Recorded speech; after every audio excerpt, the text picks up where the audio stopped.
Moisés, escolhido por Deus, ele guia seu povo da escravidão à liberdade.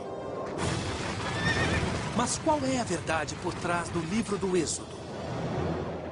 10 pragas terríveis assolaram o Egito há 3.000 anos. Existe uma força capaz de dividir o Mar Vermelho? A ciência por trás do Êxodo, para explicar o mistério bíblico.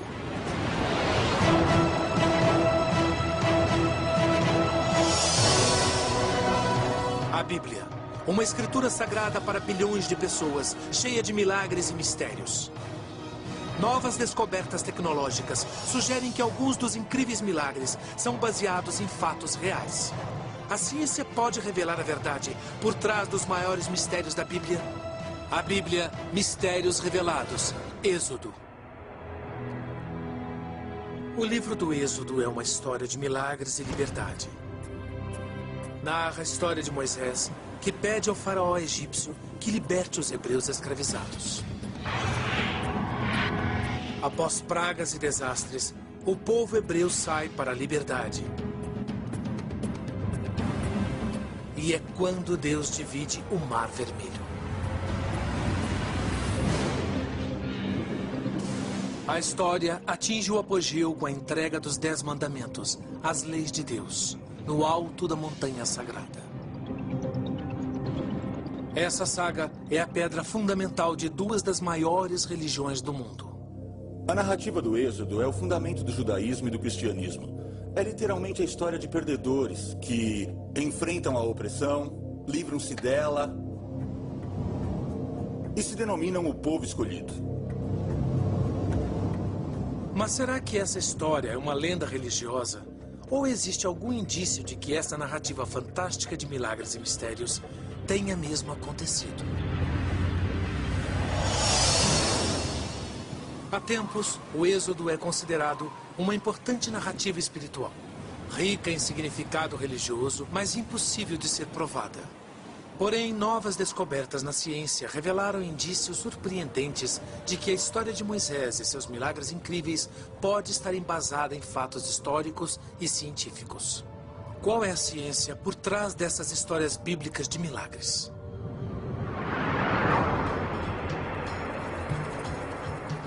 Para investigar esta questão, temos que começar com o único texto que existe: o livro do Êxodo da Bíblia hebraica. A história começa com o povo hebreu escravizado no Egito. A Bíblia não menciona a data deste período, e entre as descobertas da arqueologia egípcia, não há menção a escravos hebreus. Entretanto, há um indício que pode estabelecer um cronograma para a história de Moisés e o Êxodo. No Museu Egípcio do Cairo, alguns dizem que existe um sinal. Uma evidência física que pode provar a veracidade dessa história épica.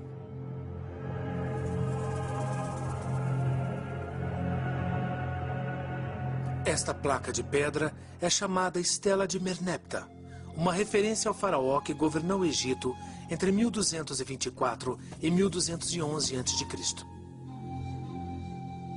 A estela exulta as muitas conquistas do faraó. E na base da placa de 30 centímetros, os hieróglifos trazem uma afirmação surpreendente. Israel está destroçado. Trata-se da primeira menção inquestionável da palavra Israel.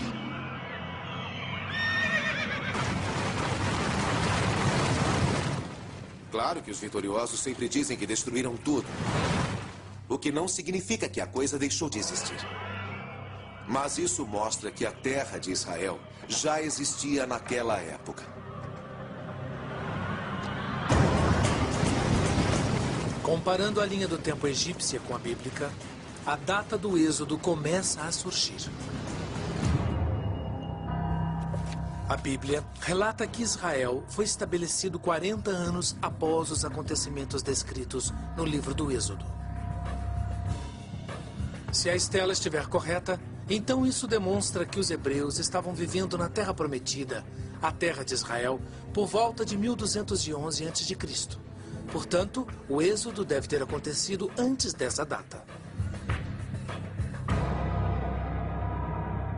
Não há outra menção de Israel ou escravos hebreus nos registros egípcios. E a Bíblia não menciona o nome do faraó que governava o Egito no tempo de Moisés. Mas a Bíblia nos diz o que os hebreus estavam fazendo no Egito. E isso pode ser a chave para a descoberta de mais evidências. O livro do Êxodo diz: "E construíram para o faraó as cidades armazéns de Pitom e Rameses." Será que essas duas cidades podem ser encontradas? Caso possam, isso nos daria mais indícios da escravização dos hebreus e do êxodo.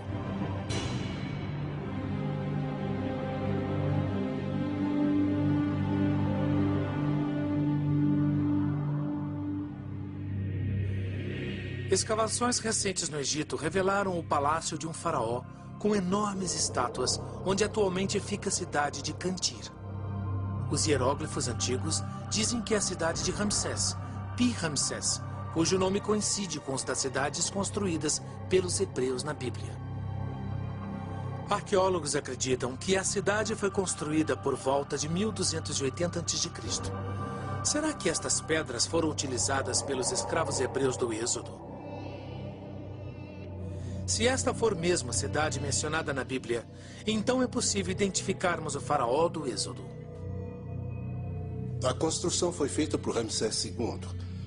E Ramsés II provavelmente iniciou seu reinado por volta de 1280 a.C.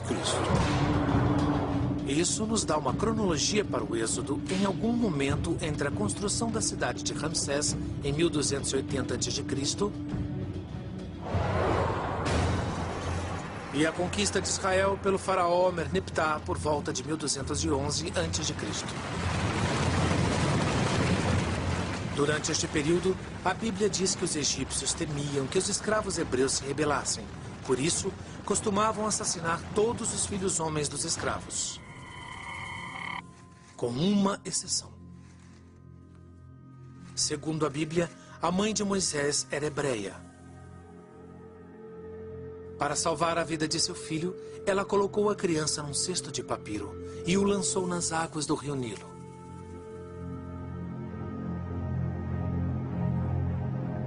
Por sorte, a cesta e a criança foram encontrados pela filha do faraó.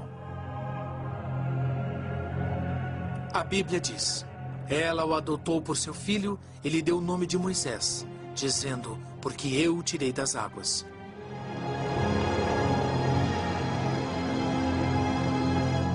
O nome Moisés, em hebraico, significa retirado, salvo. E reflete o fato de que Moisés foi retirado do berço nos juncos pela filha do faraó. Esse é o motivo do nome. Mas o nome Moisés pode nos dar outra pista para a história, pois Moisés não é um nome hebreu. A palavra como a pronunciamos, Moisés, significa filho de, em egípcio. Tome como exemplo Ramsés, que significa filho do deus do sol, Amon-Ra. Ou Tutmés, filho de Tut, deus da sabedoria.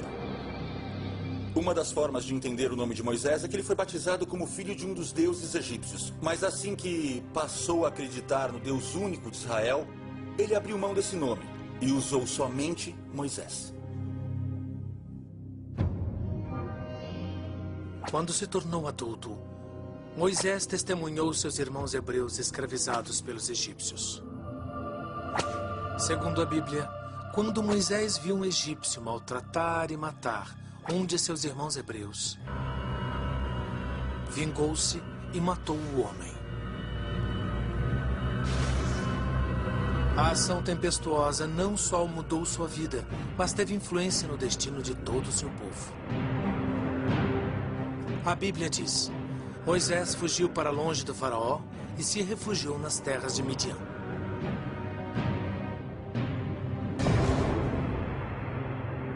A verdadeira localização de Midian é um mistério, mas foi lá que Moisés supostamente teve seu primeiro encontro com Deus.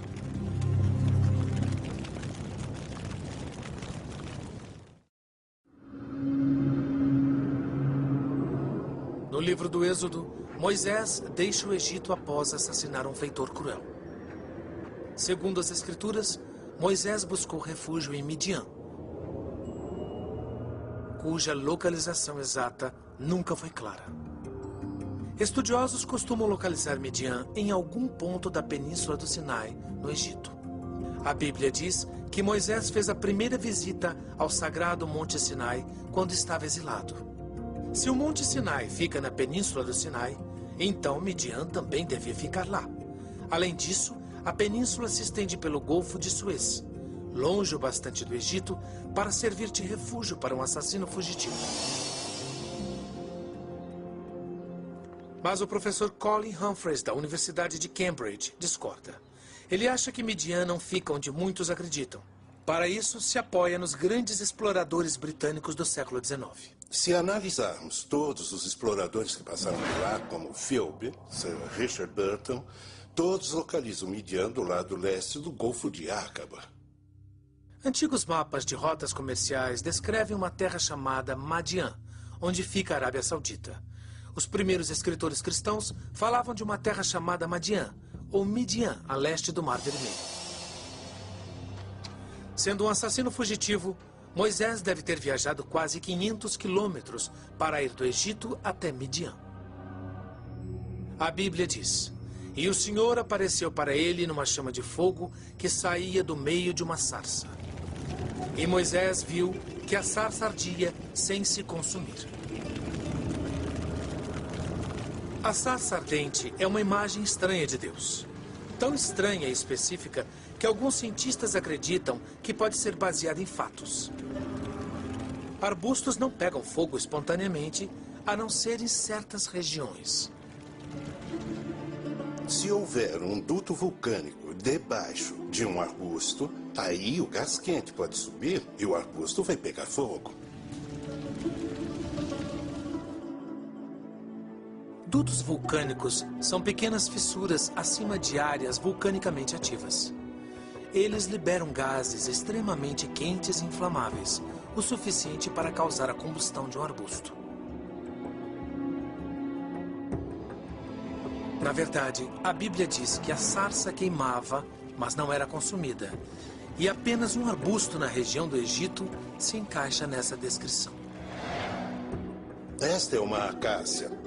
E há um duto vulcânico no chão e gases vulcânicos subindo. E se eles se inflamarem, vão envolver o arbusto. Para testar a teoria, nossa equipe direcionou uma chama de gás propano a uma acácia. A mais de 90 graus, a chama é invisível. E o arbusto queima aparentemente sem motivo. Seu tronco aos poucos se torna carvão.